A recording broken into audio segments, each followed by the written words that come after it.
जिसमें से 8.17 करोड़ पुरुष, 7.17 करोड़ महिला मतदाता, करोड़ 34 लाख मतदाता हैं और मतगणना दिनांक 4 जून को होगी। निर्वाचन 7 चरणों में होगा और सी विजिल ऐप, जो कि बहुत ही महत्वपूर्ण एक ऐप विकसित की गई है, किसी उल्लंघन का वीडियो या फोटोग्राफ खींच के और उस पर 1 घंटे के अंदर कार्रवाई पूर्ण की जाएगी।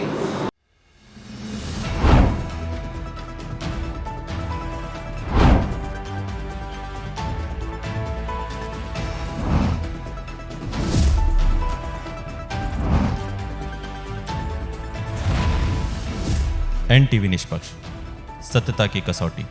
का स्वागत है।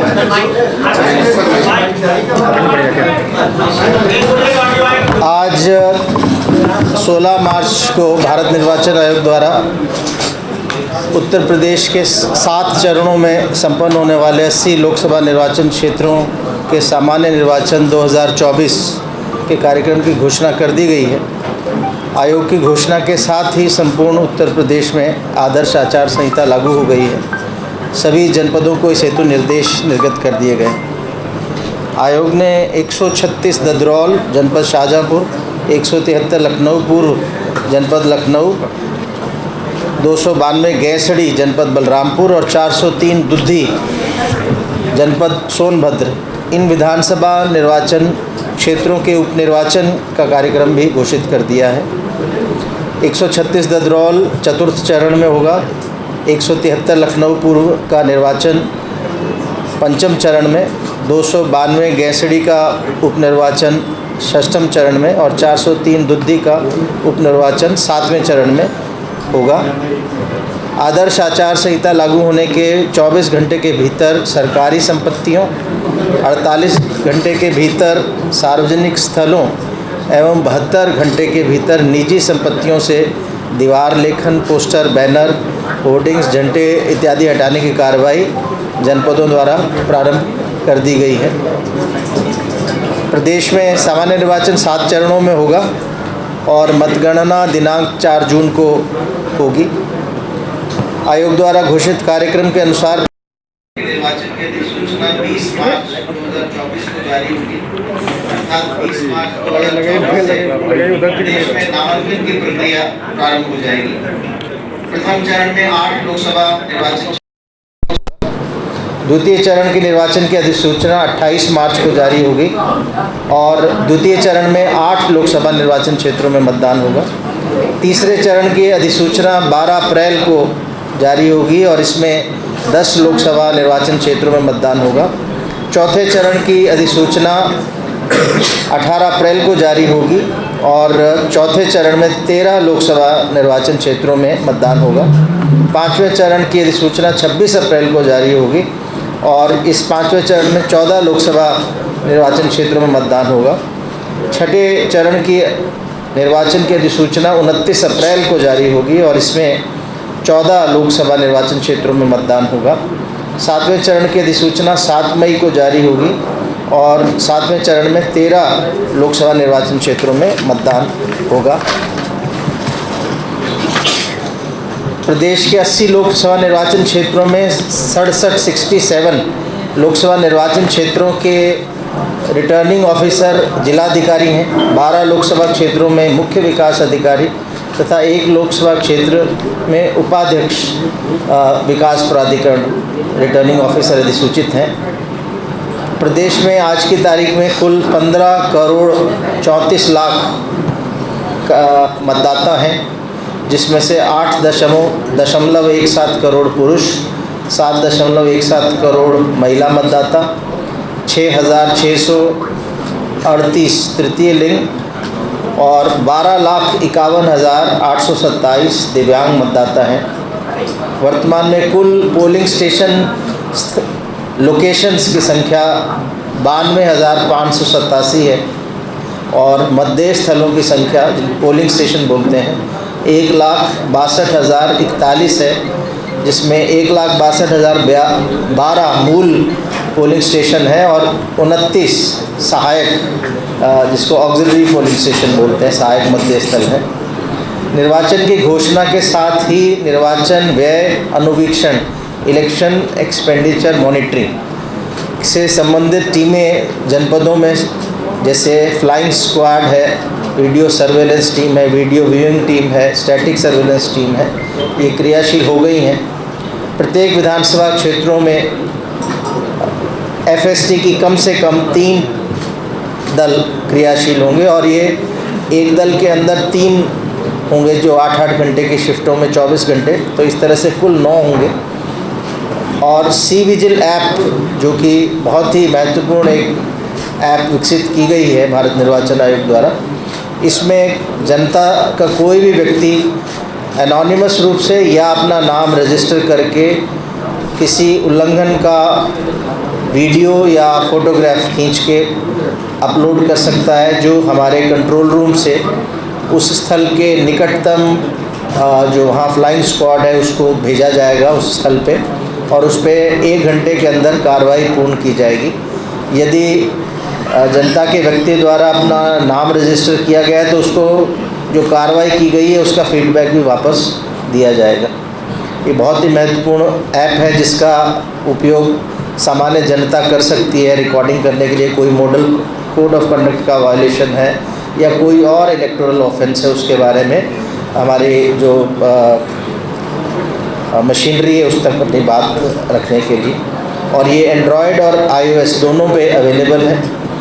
प्रत्याशी और राजनीतिक दलों द्वारा आयोजित की जाने वाली सभाओं और जुलूसों के परमिशन के लिए सुविधा मोबाइल ऐप है, जिसमें फर्स्ट कम फर्स्ट सर्व के आधार पर परमिशन दिए जाने के निर्देश सभी आरओज को दिए गए हैं।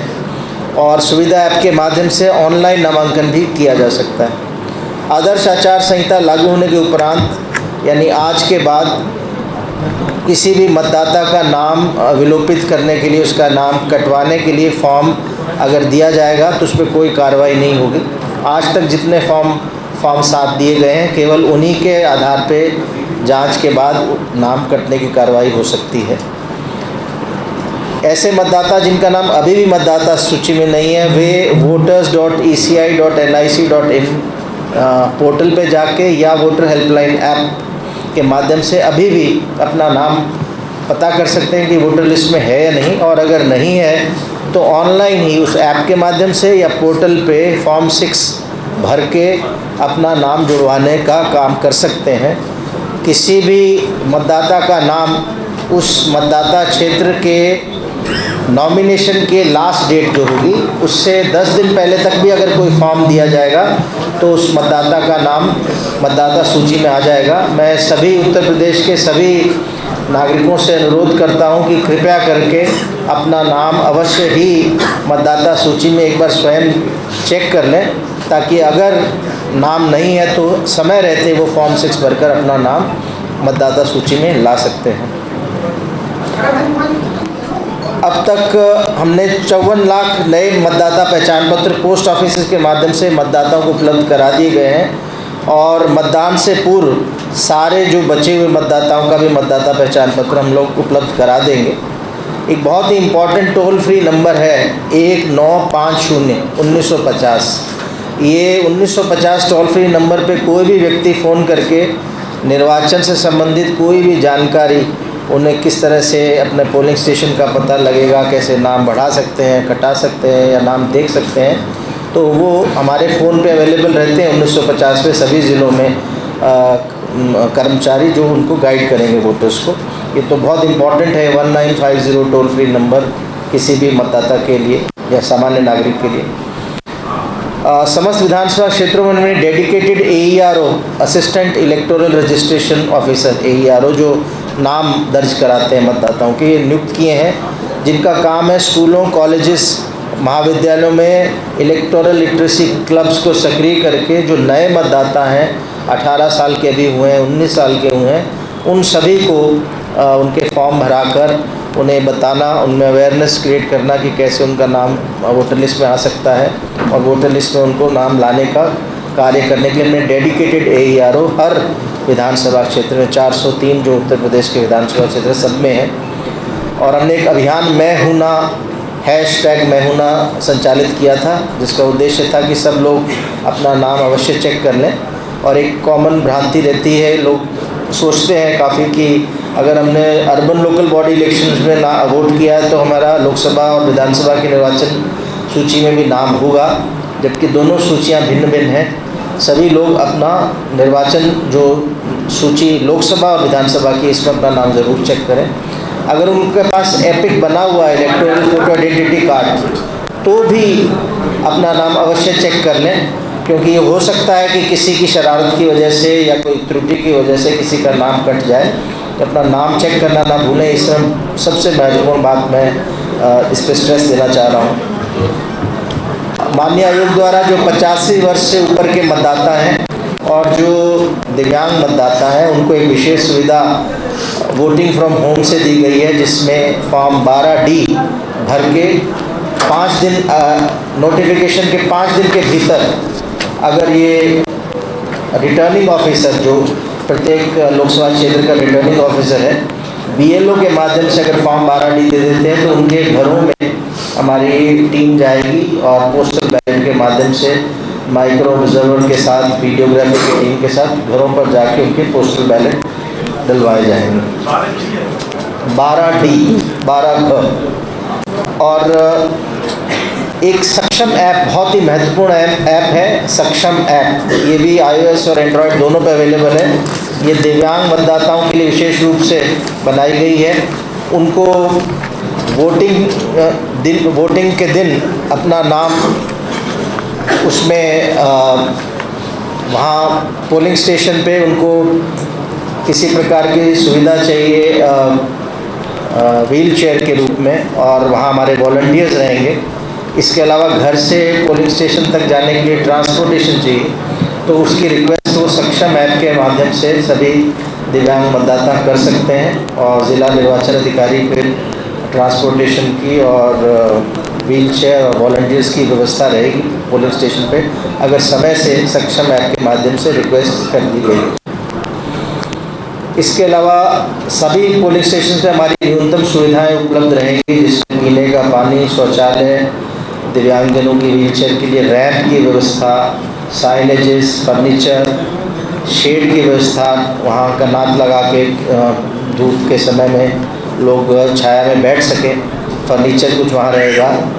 और जो महिला और पुरुषों की अलग लाइन होती है। इसके अलावा विकलांग और 85 वर्ष से ऊपर के अगर मतदाता आते हैं तो उनको प्रायोरिटी पे उनकी वोटिंग वहाँ कराई जाएगी। इसके अलावा पूरे प्रदेश में 366 ऐसे मतदेय स्थल हैं जो युवाओं द्वारा उनको संचालित किया जाएगा, 29 साल से कम के नीचे के जो कर्मचारी होंगे, और 615 मतदेय स्थल महिलाओं द्वारा पूर्ण रूप से संचालित होंगे। उनमें पीठासीन अधिकारी से लेकर मतदान अधिकारी प्रथम, मतदान अधिकारी द्वितीय, मतदान अधिकारी तृतीय सब महिला होंगी। और इसी प्रकार 302 ऐसे मतदेय स्थल हैं जो पूर्णतः दिव्यांग कर्मचारियों द्वारा प्रबंधित किए जाएंगे। 1970 मॉडल मतदेय स्थल बनाए जा रहे हैं, जहां जाके एक अच्छा अनुभव होगा, एक फेस्टिव ओकेजन, उनको बड़ा सजा के और सारी व्यवस्थाएं जो कर सकते हैं बेहतर से बेहतर, वो 1970 मॉडल मतदेय स्थल बनाए जा रहे हैं। और 82,000 के लगभग यानी 50% के आसपास जो हमारे मतदेय स्थल हों उनमें वेबकास्टिंग के माध्यम से लाइव उनकी स्ट्रीमिंग होगी, जो जिला निर्वाचन अधिकारी, मुख्य निर्वाचन अधिकारी कार्यालय और भारत निर्वाचन आयोग और रिटर्निंग ऑफिसर के द्वारा देखा जा सकता है। ऐसे सेंसिटिव पोलिंग स्टेशन जहां किसी प्रकार की पूर्व में कभी कोई हिंसा हुई हो, कोई रिपोर्ट हुआ हो या किसी प्रकार की गड़बड़ी की आशंका हो। जैसा कि वीवीपैट सारे हमारे मशीनों के साथ अवेलेबल है, जिसका उद्देश्य है कि जब मतदाता अपना बटन दबाता है मशीन पे तो उसे पता चल जाए कि उसका वोट किस अभ्यर्थी को गया है। वीवीपैट में एक पेपर स्लिप आती है 7 सेकंड के लिए, वो स्क्रीन के माध्यम से हमारे मतदाता देख सकता है। तो सभी जगह वीवीपैट उपलब्ध हैं, हमारी सब मशीनें पर्याप्त हैं, सबकी फर्स्ट लेवल चेकिंग हो चुकी है और अभी स्ट्रॉन्ग रूम में उनको रखा गया है। और एक शपथ पत्र सभी निर्वाचन लड़ने वाले अभ्यर्थियों को नामांकन पत्र के साथ दिया जाता है, जिसमें वो अपने डिटेल्स लिखते हैं। माननीय उच्चतम न्यायालय द्वारा आपराधिक प्रवृत्ति के निर्वाचन लड़ने वाले अभ्यर्थियों के संबंध में 25/9/2018 को आदेश पारित किया गया है कि वो अपने प्रारूप में सारा विवरण देंगे अपना आपराधिक इतिहास के बारे में और अपने दल को देंगे और राजनीतिक दल आपराधिक प्रवृत्ति वाले व्यक्तियों के संबंध में सूचना अपने वेबसाइट पे अपलोड करेंगे। अभ्यर्थी और संबंधित राजनीतिक दल अभ्यर्थी के विरुद्ध लंबित तथा प्रचलित आपराधिक मामलों को व्यापक रूप से प्रचलित समाचार पत्रों में 3 बार प्रकाशित करेंगे और इलेक्ट्रॉनिक मीडिया के माध्यम से भी उसका व्यापक प्रचार प्रसार करेंगे।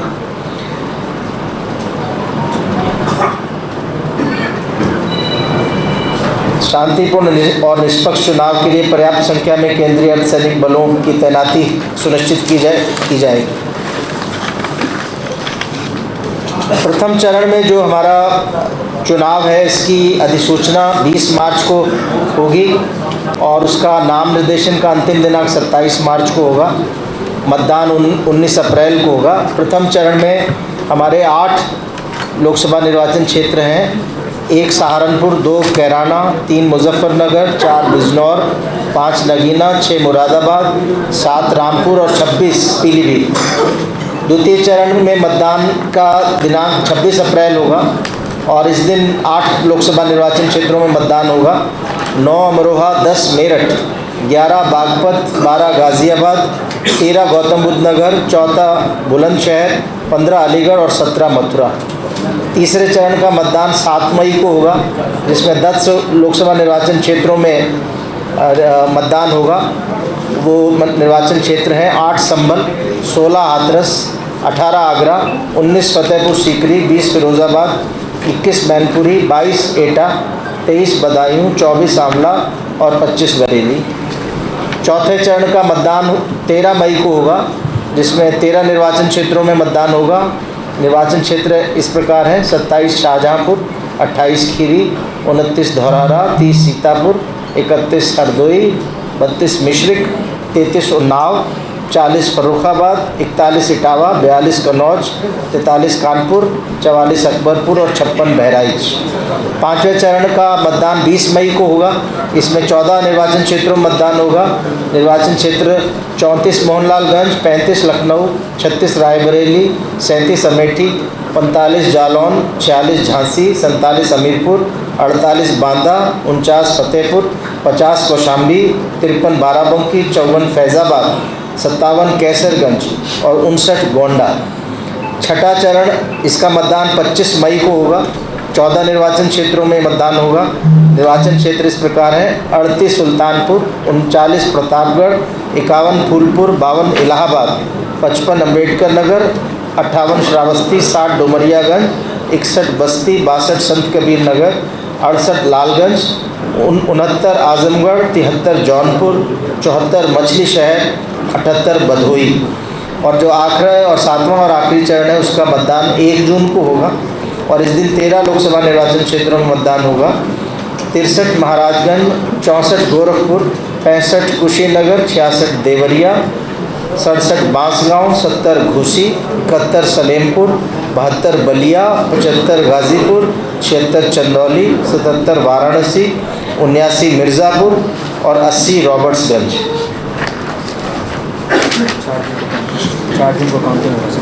4 जून को पूरे देश के सभी निर्वाचन क्षेत्रों की मतगणना होगी 4 जून और 6 जून से पहले निर्वाचन पूरा संपन्न हो जाएगा।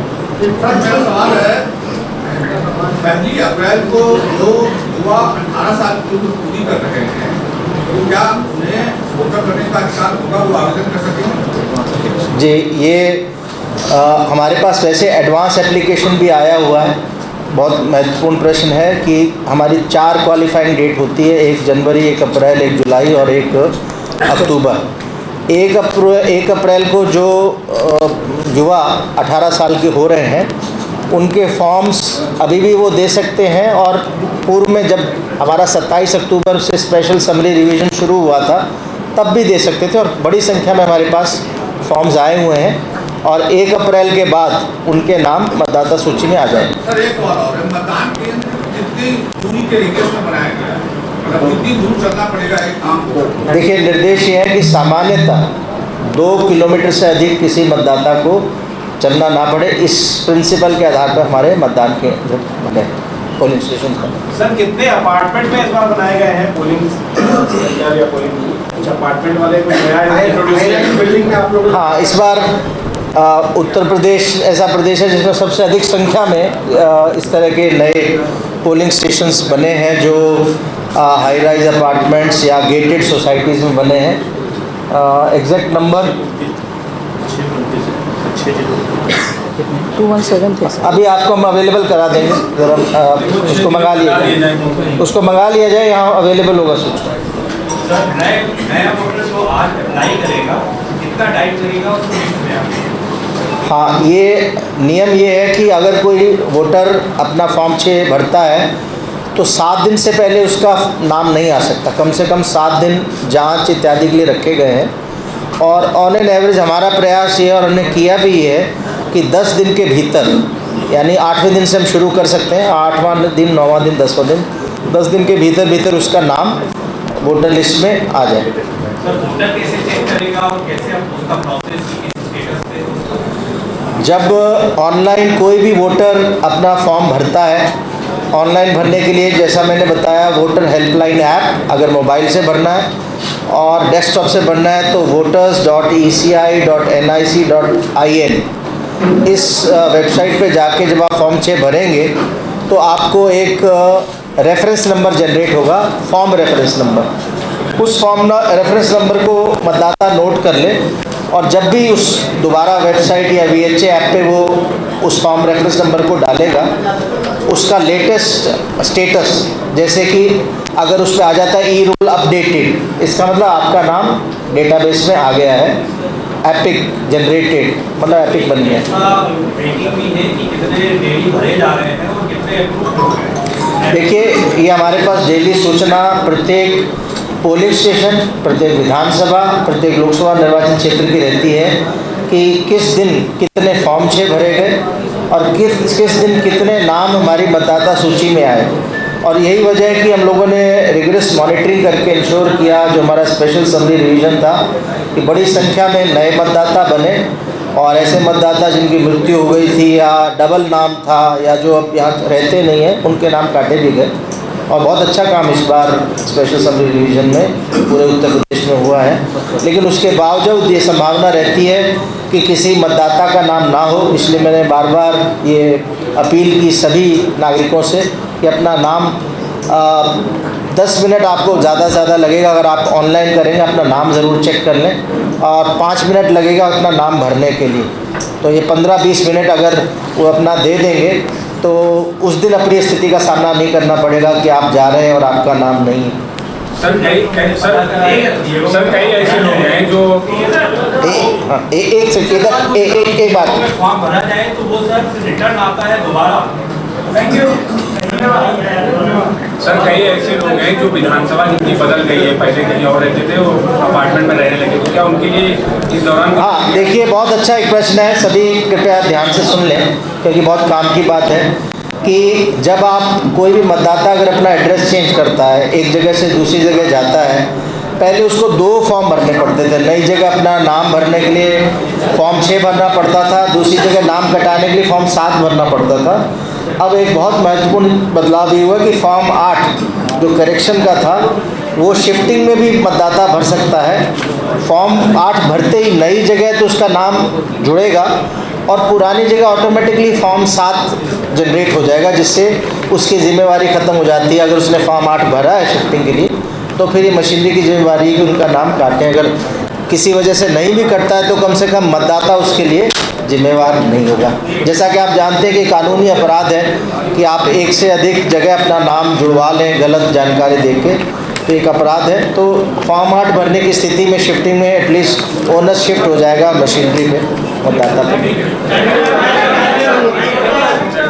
सोनभद्र ज़िले में, जिसमें हमने समय थोड़ा शाम का कम किया है ताकि पोलिंग पार्टियां अंधेरा होने से पहले वापस आ जाएं, बाकी सभी जगह 7 से 6 समय रहेगा। 7 चरण में चुनाव होंगे तो उस दौरान क्या रहेगी? देखिए, हमारे पास पर्याप्त तैयारी है। जो हमारी सेंट्रल फोर्सेस हैं वो हमें पर्याप्त संख्या में मिल जाएंगी और अभी हमारा 1 मार्च से हमारे पास आ भी गई थी एरिया डोमिनेशन के लिए। तो सारी जगह हमारा अच्छे प्रबंध रहेंगे, शांति व्यवस्था के बनाए रखने की दृष्टि से शांतिपूर्ण चुनाव कराए जाने के। देश विदेश की ताज़ा खबर पाने के लिए हमारे चैनल NTV निष्पक्ष को सब्सक्राइब करें व बेल आइकन दबाना ना भूलें।